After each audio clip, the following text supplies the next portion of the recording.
নমস্কার বন্ধুরা, মাহি বেঙ্গলি ফুডে সবাইকে স্বাগত। আজ আমি ভুট্টা দিয়ে একটা দারুণ রেসিপি তোমাদের সাথে শেয়ার করব। তো ভিডিওটা স্কিপ করো না, পুরোটা দেখো, আশা করি তোমাদের ভালো লাগবে। তো দেখো, আমি তার জন্য নিয়েছি দুটো ভুট্টাটাকে ভালো করে ছুলে নিয়ে দানা আমি নিয়ে নিয়েছি একটা বাটির মধ্যে। এবার আমি এটাকে পেস্ট বানাবো।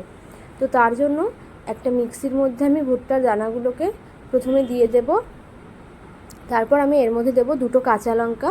তোমরা চাইলে বেশি কাঁচা লঙ্কা ইউজ করতে পারো, যেহেতু ভুট্টা খুব মিষ্টি হয়। তারপর আমি এর মধ্যে দিলাম 3 কোয়া রসুন আর 1 ইঞ্চি আদা, আর দিচ্ছি একটা পেঁয়াজটাকে আমি কুচিয়ে নিয়েছি। এবার এটাকে আমি পেস্ট করে নিয়েছি। দেখো, এর মধ্যে কিন্তু কোনো রকম আমি জল ব্যবহার করিনি। তারপর আমি গ্যাস অন করে দিলাম আর কড়াইয়ের মধ্যে দিচ্ছি 3 চামচ সর্ষের তেল। তেলটা যখন গরম হয়ে যাবে আমি এর মধ্যে দেখো 1/2 চামচ হিং দিয়েছি। তারপর আমি ওই পেস্টটা যেটা বানিয়েছি সেটা দিয়ে দিলাম। এবার এটাকে আমি ভালো করে মিডিয়াম টু হাই ফ্লেমে ভালো করে এটাকে কষিয়ে নেব। মানে এর জলটা শুকিয়ে নিতে হবে, এটাকে টান টান করে ভালো করে কষাতে হবে। দিয়ে আমি দেখো এর মধ্যে দিলাম 1 চামচ লবণ আর 1 চামচ হলুদ গুঁড়ো। লবণ চাইলে না যখন পেস্ট করবে তখনও ওর মধ্যেও দিতে পারো, অসুবিধা নেই। তো আমি এখন দিয়েছি দেখো। এবার এটাকে আমি ভালো করে বেশ 10-15 মিনিটের মতন মিডিয়াম টু হাই ফ্লেমে কষিয়ে নেব, যতক্ষণ না জলটা শুকিয়ে না যায়।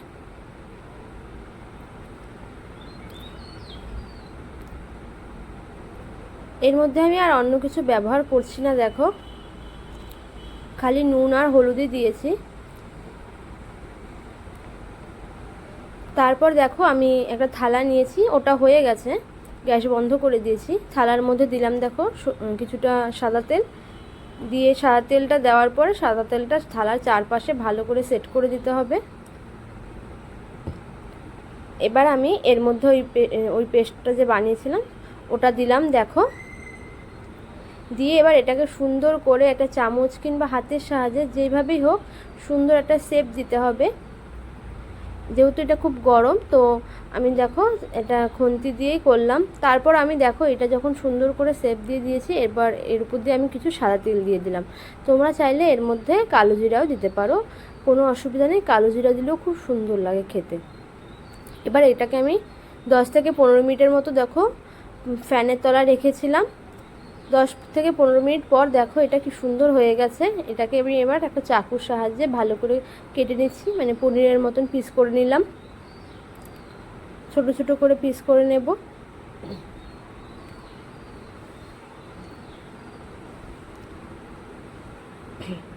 এটা পাখার তলাতেও রাখা যায়, আবার এমনি নর্মাল টেম্পারেচার রুম টেম্পারেচার বলো তাতেও রাখা যায়, কোনো অসুবিধা নেই। 10-15 মিনিট পর অটোমেটিক এটা জমে যায়। তো দেখো কি সুন্দর হয়ে গেছে। এটা খেতে খুব ভালো লাগে, জানো না। তো এবার আমি তোমাদের দেখাচ্ছি, দেখো কি সুন্দর হয়েছে। তারপরে এটার পেস্ট বানানোর জন্য আমি দেখো মিক্সির মধ্যে দিয়ে দিলাম হাফ ইঞ্চির মতো আদা আর 4টে রসুনের কোয়া, একটা পেঁয়াজ, আর দিচ্ছি একটা টমেটো।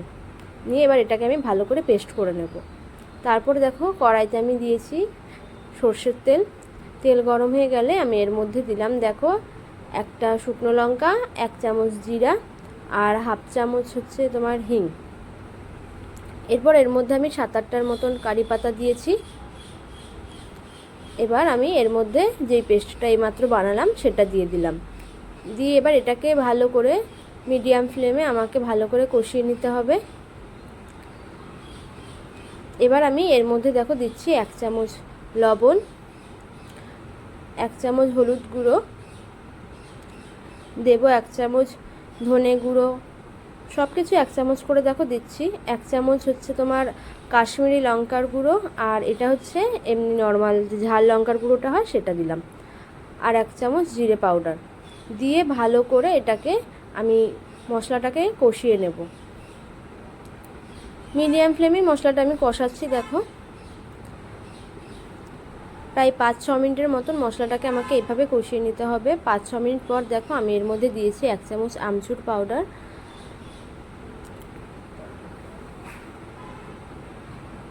আমচুর পাউডারটা দিলে কি একটু হালকা টকটক ভাব লাগে, বেশ খেতে খুব ভালোই লাগে।